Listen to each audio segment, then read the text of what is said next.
Quantum coaching classes में आपका स्वागत है। मैंने लास्ट टाइम आपको सक्रियता श्रेणी और उन तत्वों के आयनों के बारे में बताया था।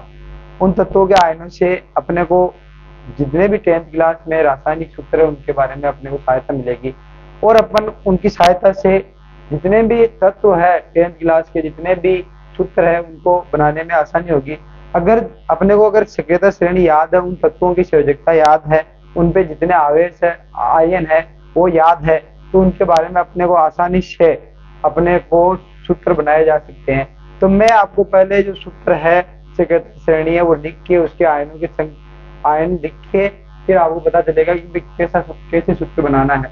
तो पहला जब मैं सक्रियता श्रेणी लिखता हूँ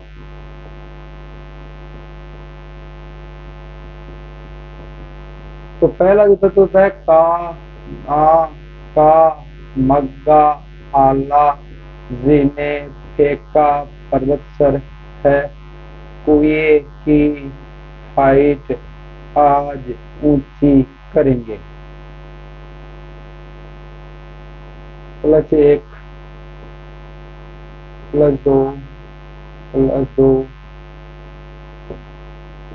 +2 +3 +2 +3 +2 +1 +2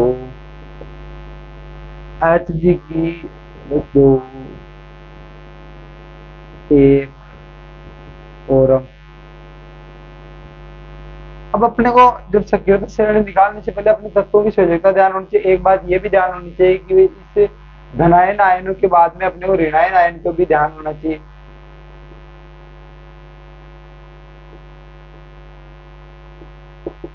इस ऋणायन आयन की संयोजकता सभी की -1 होती है, इस पे आवेश माइनस होता है, और एक होता है ऑक्सीजन जिसपे 2 होता है। इसका मतलब इस पे जो ऑक्सीजन है उस पे 2 माइनस होता है। इन तत्वों को अपने को इसको पोटेशियम बोलते हैं, इसको सोडियम बोलते हैं, इसको कैल्शियम बोलते हैं, इसको मैग्नीशियम, इसको एल्यूमिनियम, इसको जिंक, इसको Fe, इसको Pb, इसको Cu, इसको Hg मरकरी, और इसको सिल्वर, और इसको ओरम, इसको फ्लोरीन, इसको क्लोरीन, इसको ब्रोमीन और इसको आयोडीन। अगर अपन इसको अनुलग्न के रूप में लगाएंगे तो इसको फ्लोराइड, इसको क्लोराइड, इसको ब्रोमाइड, इसको आयोडाइड।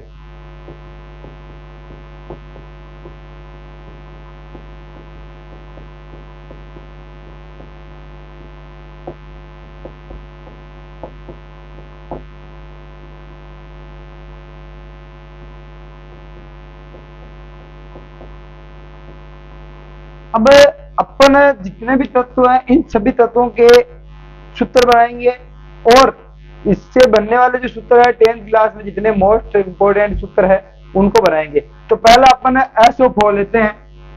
SO4 आयन की जब अपन SO4 आयन पे आयन की संख्या देखते हैं तो उसको निकालने के लिए मैंने एक तरीका बताया था कि पहले अपने को ऑक्सीजन की जो संयोजकता है उसको लगानी है। तो एक ऑक्सीजन की वैलेंसी -2 होती है, तो 4 की -8 होती है। अब देखते हैं सल्फर।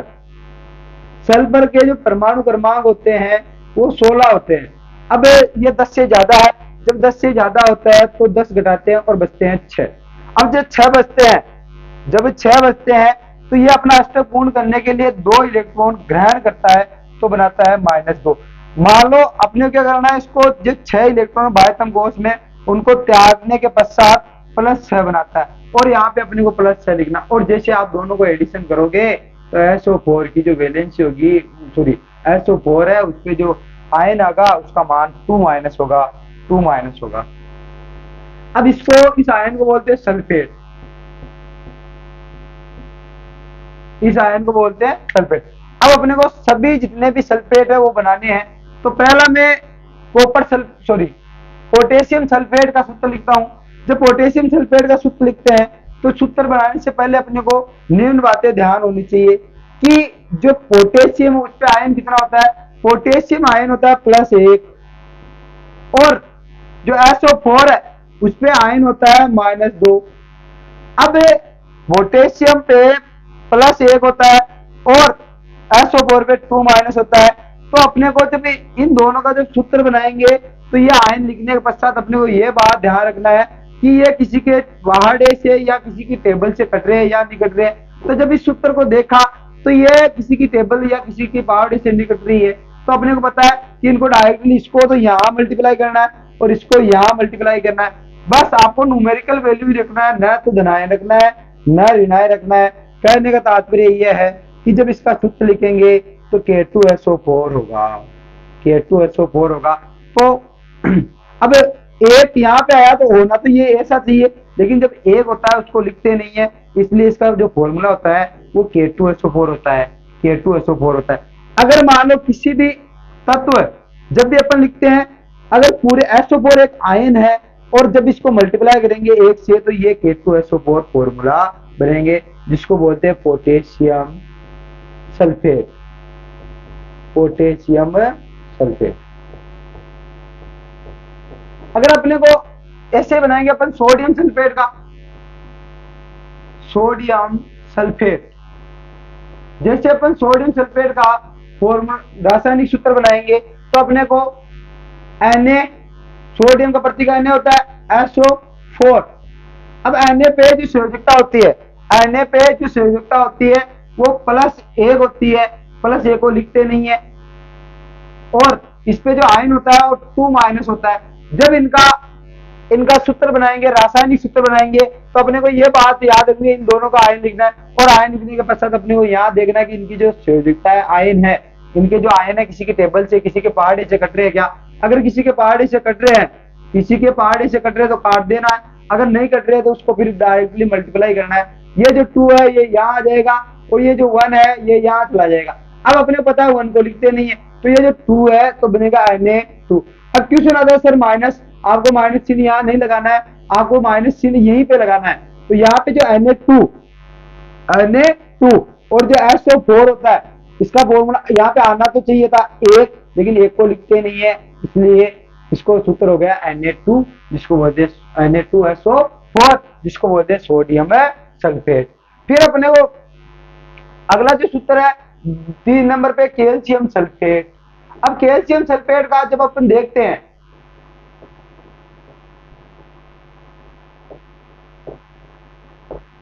कैल्शियम का जो प्रतीक होता है वो Ca होता है, कैल्शियम का प्रतीक होता है Ca, और SO4 सल्फेट को बोलते हैं SO4। अब जब कैल्शियम होता है तो कैल्शियम पर जो धनायन होता है, धनावेश होता है, धनायन होता है वो +2 होते हैं, और जबकि जो SO4 होता है उस पर 2- होता है। अब मैंने बताया कि जब भी सूत्र लिखेंगे, रासायनिक सूत्र लिखेंगे, तो इनके जितने आयन है वो आयन लिखने के साथ अपने को ये देखना है कि किसी की टेबल से कट रहे हैं क्या। अगर ये 2 की टेबल से, देखो यहाँ पे देखने से अपने को पता चल रहा है कि 2 की टेबल से कट रहा है, 2 के पहाड़ी से कट रहा है। जैसे आप 2 की पहाड़ी से काटोगे तो यहाँ पे हो जाएगा +1 और यहाँ पे हो जाएगा +-1। अब जैसे ये कट गया तो कटने के पश्चात इस 1 को यहाँ मल्टीप्लाई कर दो और यहाँ करोगे, और अपने को पता है 1 को अपन लिखते नहीं है तो होता है CaSO4। कहने का तात्पर्य कोष्ठ लगा के 1 को लिखते नहीं है, तो इसका जो सूत्र होता है CaSO4 होता है, CaSO4 होता है, जिसका रासायनिक नाम होता है कैल्शियम सल्फेट, जिसका रासायनिक नाम होता है कैल्शियम सल्फेट।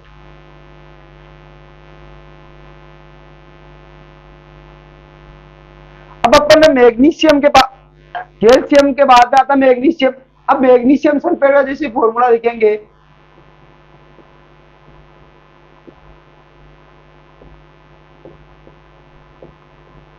तो मैग्नीशियम का जो प्रतीक होता है वो Mg होता है, और सल्फेट जो आयन होता है वो होता है SO4।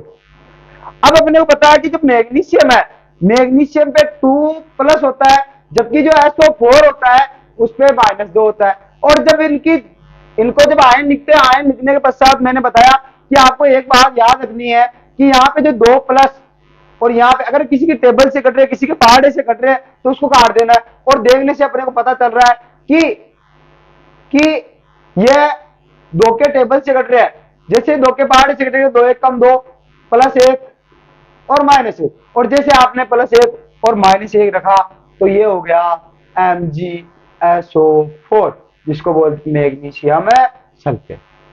फिर उसके बाद में आता है एल्यूमिनियम सल्फेट, उसके बाद में आता है एल्यूमिनियम सल्फेट। अपने को पता है एल्यूमिनियम की संयोजकता 3 होती है, एल्यूमिनियम की संयोजकता 3 होती है। अगर अपन जब एल्यूमिनियम पे आयन निकालते हैं तो अपने को पता है एल्यूमिनियम का जो परमाणु क्रमांक 13 होता है, 13 होता है। अगर उसमें 13 10 से ज्यादा होता है, उसमें से अगर अपन 10 घटाएंगे तो 3 बचेंगे, और इसको अष्टक पूर्ण करने के लिए, अपना उत्कृष्ट गैस विन्यास प्राप्त करने के लिए 5 की जरूरत होती है, लेकिन ये 5 इलेक्ट्रॉन ग्रहण नहीं कर पाता है और अपने 3 इलेक्ट्रॉन त्याग देता है, और उस पर एक आयन आ जाता है, धनायन आ जाता है, और +3 धनायन आ जाता है। तो अपने को पता है एल्यूमिनियम सल्फेट का जब भी फॉर्मूला देखेंगे, एल्यूमिनियम सल्फेट, एल्यूमिनियम का प्रतीक होता है Al, एसओ सल्फेट का होता है SO4। अब जब एल्यूमिनियम है, जब एल्यूमिनियम पे आयन होता है +3 और SO4 पे आयन होता है 2-। अब अपने को यह थोड़ा सा ध्यान रखना है कि भाई पहला नियम जब भी सूत्र लिखेंगे तो अपने को इसके आयन देखने। अब जैसे अपन दोनों के आयन देखें तो इसके तो +3 और इसके 2-। ये किसी की टेबल से करते नहीं है और ये किसी की टेबल से करते नहीं है, तो अपन क्या करेंगे, ये ऐसा का ऐसा रहेगा क्योंकि ये किसी की टेबल से करते नहीं है, तो ये 3 यहाँ चले जाएगा और ये यहाँ आ जाएगा, तो ये बनेगा Al2SO4 का होल ट्वाइस, थ्राइस का होल थ्राइस। यहाँ पे अगर 3 है तो इसको बोलते हैं ओल थ्राइस, अगर यहाँ पे 2 है तो इसको बोलते हैं ओल ट्वाइस, अगर यहाँ पे 3 है तो यहाँ पे बोलते हैं ओल थ्राइस, 3 थ्राइस, 2 ट्वाइस। तो यहाँ पे अगर 2 है तो ट्वाइस बोलेंगे, अगर यहाँ पे 3 है तो 3 बोलेंगे। तो इस फॉर्मूले को जब अपन बोलेंगे तो बोलेंगे Al2SO4 का ओल थ्राइस, Al2SO4 का ओल थ्राइस। फिर अपन देखेंगे आगे, जैसे एल्यूमिनियम सल्फेट के बाद आता zinc sulphate, zinc sulphate, zinc sulphate.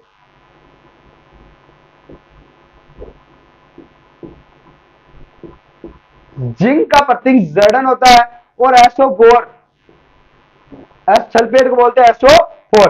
अब Zn पे जो संयोजक आयन होता है वो 2+ होता है और इसमें 2- होता है। और जैसे मैंने बताया कि जब भी अपन रासायनिक सूत्र लिखेंगे तो रासायनिक सूत्र लिखने से अपने को यह ध्यान रखना है कि किसी के टेबल से घटेगा, और यहाँ से देखने को अपने को पता चल रहा है कि ये 2 की टेबल से घट रहा है, और जैसे 2 की टेबल से घटेगा तो यहाँ पे 2 1 जा 2 और 2 1 जा 2 और 2 1+ और 1 - इसको करेंगे क्रॉस मल्टीप्लाई और बनेगा ZnSO4, ZnSO4, ZnSO4, जिसको बोलते हैं जिंक सल्फेट, जिसको बोलते हैं जिंक सल्फेट। फिर आगे आता है फेरस। अब जब फेरस से डी ब्लॉक का तत्व होता है तो इस पे आयन 2+ भी होता है, 2+ भी होता है और 3 भी होता है। अब कहाँ 2 लेना है, कहाँ 3 लेना है, तो अपने को यह बात याद रखना है कि जब भी 2 लेना है या 3 लेना है तो यहाँ पे जो प्लस के 2 है, तो जब सल्फेट के साथ अभिक्रिया करेगा तो फेरस का जो आयन होगा वो 2 रहेगा। तो देखो फेरस सल्फेट,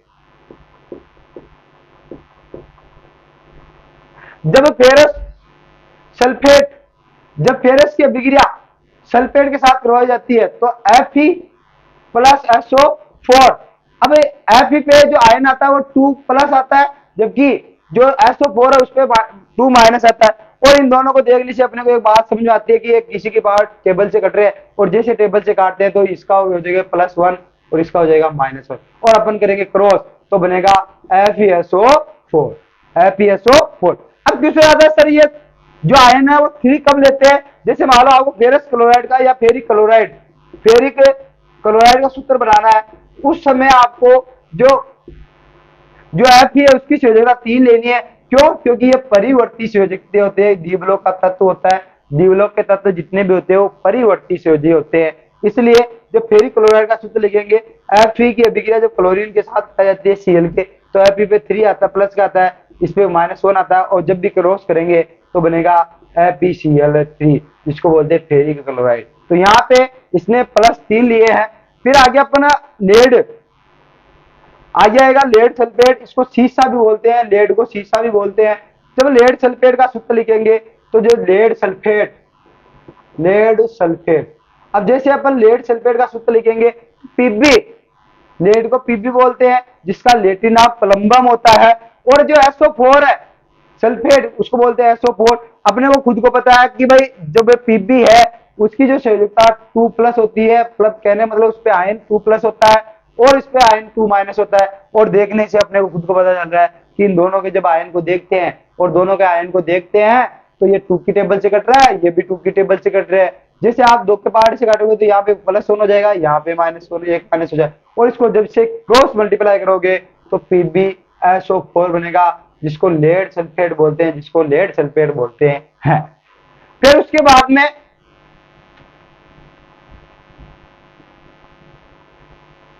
बाद में आता है हाइड्रोजन। फिर हाइड्रोजन आता है तो इसको बोलते हैं हाइड्रोजन सल्फेट। जैसे आप हाइड्रोजन सल्फेट का रखोगे तो ये तो H, ये SO4 2-, इस पे +1 2-। जैसे आप मल्टीप्लाई करोगे तो H2SO4। लेकिन इसको बोलते हैं अपनी बात, मतलब एक अम्ल होता है जिसको बोलते हैं सल्फ्यूरिक अम्ल, जिसको गंधक का अम्ल भी कहा जाता है, क्योंकि इस गंधक को सल्फर कहा जाता है। फिर हाइड्रोजन सल्फेट कह दो या सल्फ्यूरिक एसिड कह दो, H2SO4। फिर उसके बाद में आता है copper sulphate. Copper sulphate, copper sulphate का जब फॉर्मूला लिखेंगे कॉपर सल्फेट, तो कॉपर का जो संयोजकता होती है 2+ होती है, मतलब आयन 2+ होता है, जबकि जो SO4 होता है उस पे आयन 2-। और जैसे यहाँ पे 2+ 2-, और देखने से अपने को पता चलता है कि ये किसी की टेबल से कट रहा है और 2 की टेबल से कट रहा है। और जैसे ये 2 की टेबल से कटता है तो अपन 2 की टेबल से काटने के पश्चात अपने को प्राप्त होता है, यहाँ पे आता है +1 और यहाँ पे होता है -1। और जैसे इसको क्रॉस मल्टीप्लाई करेंगे तो अपने को एक बात ध्यान रखना, इसकी जो न्यूमेरिकल वैल्यू है, आंकिक मान है, प्लस माइनस नहीं लिखना है और अपने को CuSO4 का सूत्र बनाना है। अब अपन इतने निकालेंगे। वैसे Ag सल्फेट, ये जो जितने भी नीचे वाले तत्व होते हैं वो उत्कृष्ट धातुएं होती है, वो अक्रिय धातुएं होती है जो किसी के साथ क्रिया नहीं करती है। और जितने अपने को 10th क्लास में सल्फेट के जो सूत्र है वो मैंने यहाँ पे लिखा थी। फिर उसके बाद में आता है सल्फेट के बाद में कार्बोनेट। जैसे कैल्शियम सल्फेट का उपयोग अपन जिप्सम में आएगा, प्लास्टर ऑफ पेरिस में आएगा। फिर अपन लिखेंगे कार्बोनेट, तो CO3। अब इस CO3 पे आयन कितना आता है अपने को देखते हैं। जैसे ऑक्सीजन है, एक ऑक्सीजन की मैंने बताया, एक ऑक्सीजन पे जो आयन होता है वो 2- होता है, तो ये 3 पे कितना आ जाएगा 6-। अब कार्बन पे आता है, कार्बन का परमाणु क्रमांक होता है 6, और 6 10 से कम है, और जैसे 10 से कम होता है 2 घटाते तो बचे 4। अब ये 4 इलेक्ट्रॉन ग्रहण भी कर सकता है, त्याग भी सकता है, लेकिन ये 4 इलेक्ट्रॉन कभी न तो ले सकता है और न दे सकता है। क्यों? क्योंकि इसके अपने को पता है कि इलेक्ट्रॉनों का आदान 3 से ज्यादा नहीं तो किया जा सकता है और नहीं ग्रहण किया जा सकता है। तो +-4। अब अपने को प्लस की संयोजकता लेनी है, क्योंकि यहाँ पे जो साइन है वो माइनस का है, तो अपना यहाँ पे जो कार्बन की संयोजकता लेंगे वो प्लस की 4 लेंगे। और जैसे आप प्लस की जो इस पे आयन लेंगे तो प्लस के 4 होंगे। और जब इन दोनों का एडिशन करेंगे तो जो CO3 है उस पे आयन आएगा 2-। अब इसको बोलते हैं कार्बोनेट, कार्बोनेट आयन। अब ये जो CO3 है उस पे 2- आता है, इसको बोलते हैं कार्बोनेट आयन। अब अपन बनाएंगे भाई पोटेशियम कार्बोनेट का फॉर्मूला बनाएंगे। Potassium carbonate.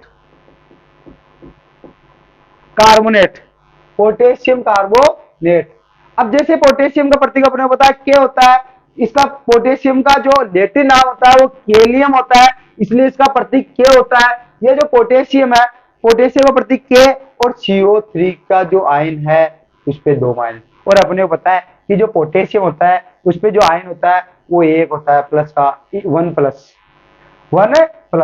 अब जैसे अपने को जैसे सूत्र बनाएंगे, और सूत्र बनाने से अपने को एक बात याद रखनी है कि जैसे आपने आयन लिखे, आयन लिखने के पश्चात ऐसा देखना है कि यह किसी की टेबल से कट रहे हैं या नहीं कट रहे हैं। अगर किसी की टेबल से कट रहे हैं तो इसको काट देना, अगर नहीं कट रहे हैं तो नहीं काटना है। तो यह संयोजकता देखने से अपने को पता है कि ये किसी की टेबल से नहीं कट रहा है, किसी के पहाड़ से नहीं कट रहा है। तो जैसे आपको क्या करना है, इसकी न्यूमेरिक को वैल्यू रखना है, और इसका जो फॉर्मूला होगा वो K2CO3 होता है, K2CO3 होता है।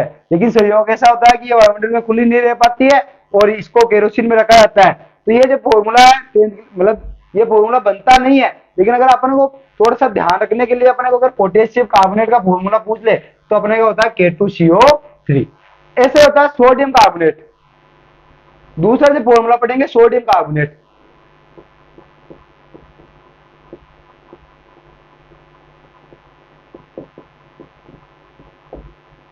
जैसे अपन सोडियम कार्बोनेट पढ़ते हैं तो सोडियम का प्रतीक Na होता है, लेकिन इसका जो लेटरिन नाम नेट्रियम होता है, इसलिए इसका प्रतीक Na होता है।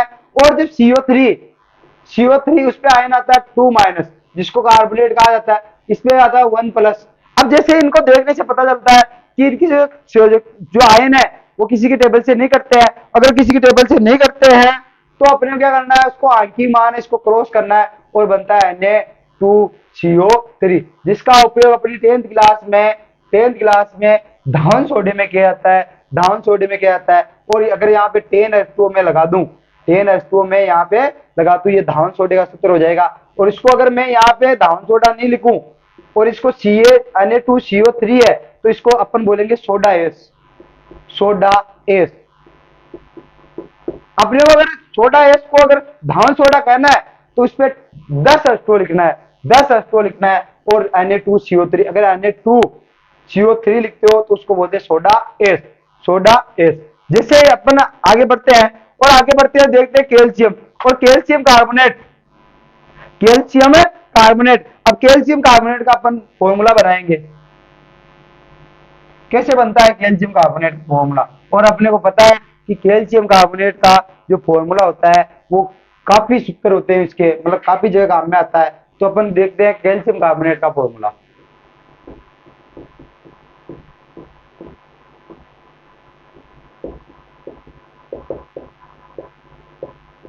कैल्शियम कार्बोनेट, इसका जो प्रतीक होता है वो Ca होता है और इसका प्रतीक कार्बोनेट है, इस पे CO3 होता है, इस पे 2-, इस पे 2+।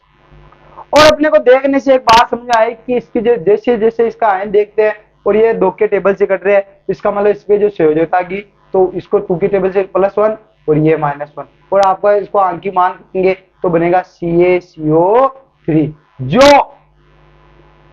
CaCO3 इसको बोलते हैं कैल्शियम कार्बोनेट। और ये चौक का सूत्र होता है, ये खड़िया का सूत्र होता है। खड़िया चौक एक ही बात है, खड़िया का सूत्र होता है। यह संगमरमर का सूत्र होता है। यह अंडे का कवक का सूत्र होता है। कैल्शियम कार्बोनेट अंडे के कवक का, संगमरमर का, चौक का, खड़िया का, और एक मूंगा चट्टाने होती है उसका भी होता है। ये कैल्शियम कार्बोनेट अंडे का कवक का, संगमरमर का, चौक का, खड़िया का और मूंगा चट्टाने होती है। अब कैल्शियम कार्बोनेट के बाद में आता है मैग्नीशियम। ऐसे अपन जब मैग्नीशियम का निकालेंगे तो मैग्नीशियम की जो जिसमें आयन होता है वो 2+ होता है। तो अपन मैग्नीशियम के बाद में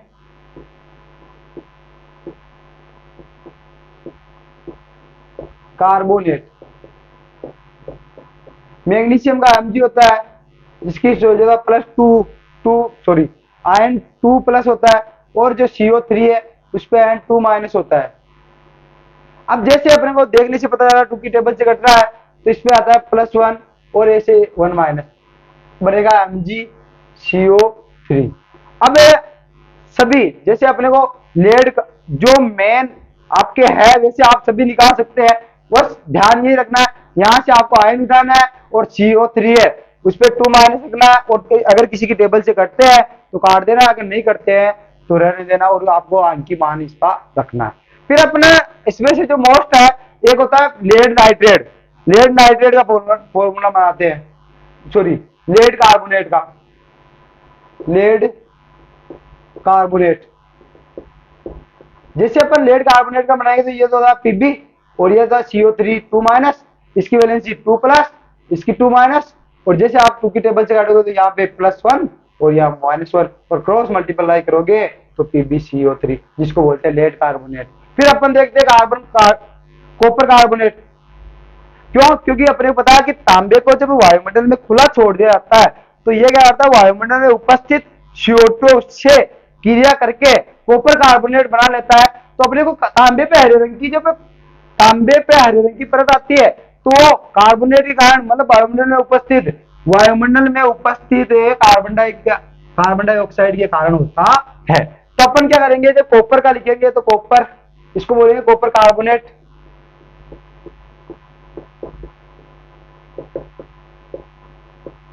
कॉपर की शुद्धता, कॉपर का Cu बोलते हैं, इसको CO3 बोलते हैं। इस पे आयन 2+ होता है, इस पे आयन 2- होता है। और आगे क्या करना है, अगर किसी की टेबल से कट रहा है, ये 2 की टेबल से कट रहा है तो 2, यहाँ पे 1, यहाँ पे 1-, जैसे मल्टीप्लाई करोगे तो CO3। और तांबे पे हरे रंग की परत इसी कारण आती है, CO3 के कारण। तो ये तांबे एक, यहाँ पे ये भी ध्यान रखना है कि कॉपर कार्बोनेट का उपयोग कहाँ किया जाता है, तांबे पे हरे रंग की परत के कारण। फिर उसके बाद में आगे देखते हैं, आगे जैसे देखते हैं, फिर अब अपन लेंगे नाइट्रेट। अब अपन लेंगे OH लेते हैं, OH, जिसको बोलते हैं हाइड्रो ऑक्साइड। अब इसकी भी इस जो OH आयन है, इस पे आयन का मान कितना होगा वो निकालते हैं। वो मैंने बताया कि ऑक्सीजन की, यहाँ पे एक ही ऑक्सीजन है तो ऑक्सीजन की शुद्धता होती है, सॉरी, ऑक्सीजन पे जो आयन होता है वो -2- होता है और इस पे होता है 1+।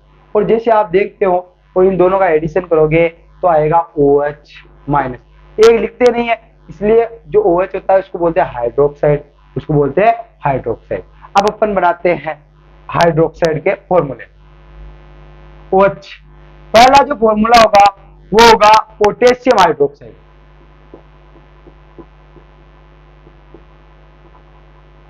पोटेशियम हाइड्रो ऑक्साइड, पोटेशियम प्रतीक के हाइड्रोक्साइड का OH-, इस पे आयन 1+, इस पे आयन 1+।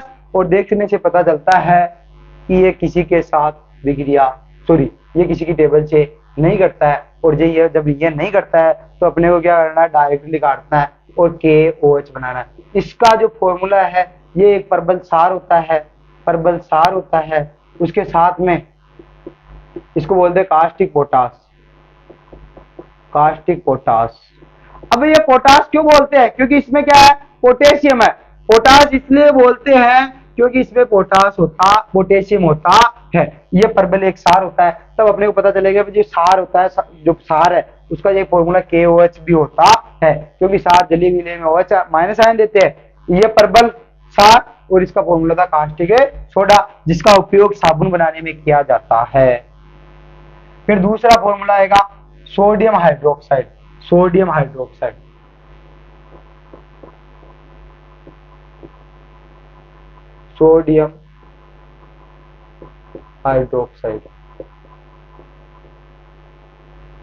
सोडियम का जो प्रतीक होता है वो Na होता है, इसका प्रतीक होता है OH-। सोडियम का जो प्रतीक होता है वो Na होता है, इसका होता है OH-। इसको बोलते हैं प्लस, इस पे आयन +1, इस पे -1। और देखने से पता चलता है, इन दोनों को जब भी क्रॉस करेंगे तो बनेगा NaOH। इसको बोलते हैं सोडियम हाइड्रोक्साइड। जैसे आपने कास्टिक पोटास बोला था, वैसे अपने इसको बोलते हैं caustic soda.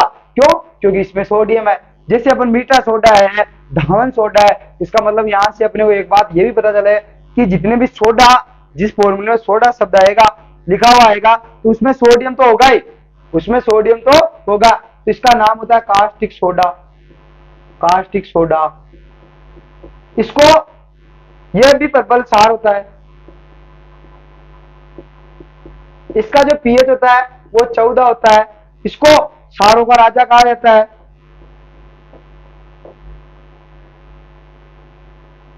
King of base, सारों का राजा कहा जाता है। कास्टिक सोडा सारों का राजा, प्रबल सार, और इसका उपयोग साबुन बनाने में किया जाता है, और इसका उपयोग क्लोर सार अभिक्रिया में भी किया जाता है। साबुन बनाने में इसका उपयोग किया जाता है। इसका नाम कास्टिक सोडा होता है। ये सारों का राजा होता है, जिसका pH 14 होता है। इसको प्रबल सार कहते हैं, और इसका उपयोग साबुन बनाने में किया जाता है। यह NaOH के बाद में आता है कैल्शियम हाइड्रोक्साइड। अब अपन कैल्शियम हाइड्रोक्साइड का सूत्र देखते हैं। जैसे अपन कैल्शियम हाइड्रोक्साइड का सूत्र देखते हैं,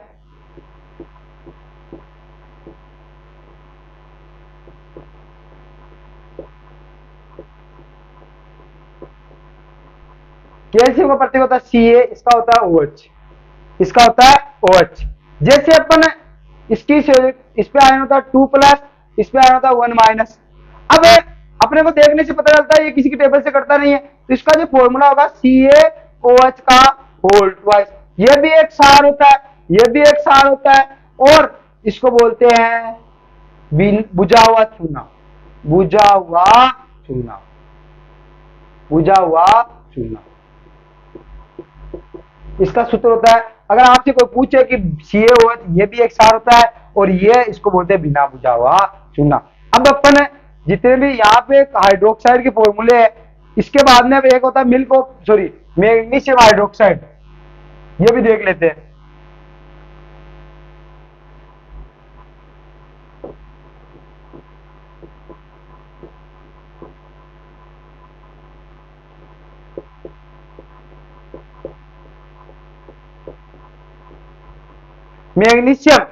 मैग्नीशियम का प्रतीक होता है Mg, हाइड्रोक्साइड को बोलते हैं OH-। आपने बताया कि मैग्नीशियम पे आयन 2+ होता है और OH पे -1 होता है, एक को लिखते नहीं है या -1। अब जैसे इसको मल्टीप्लाई क्रॉस करेंगे तो बनेगा MgOH का होल ट्वाइस। इसको ये भी एक क्षार होता है, ये भी एक क्षार होता है। इसको मिल्क ऑफ मैग्नीशिया भी कहा जाता है, मिल्क मोस्ट है ये, मिल्क ऑफ मैग्नीशिया, जिसका उपयोग एंटा एसिड बोले तो इसको प्रतिअम्ल या एंटा एसिड भी कहा जाता है, इंग्लिश में इसको एंटा एसिड कहा जाता है। इसका पीएच 10 होता है, इसका पीएच 10 होता है, ये एक क्षार होता है, ये इसको मिल्क ऑफ मैग्नीशियम भी कहा जाता है। इसका जो रासायनिक नाम मैग्नीशियम हाइड्रोक्साइड होता है, ये एंटा एसिड होता है, इसका पीएच 10 होता है, इसको मिल्क ऑफ मैग्नीशिया कहते हैं। अब जितने भी सूत्र है बाकी के जितने भी आयन हैं वो अपन अगले चैप्टर में, अगले वीडियो में देखेंगे कि भाई कौन कौन से आयन रह गए, और जितने मोस्ट मैंने 10th क्लास में जितने भी मोस्ट फॉर्मूले हैं वो मैंने आपको यहाँ पे बता दिया है। धन्यवाद।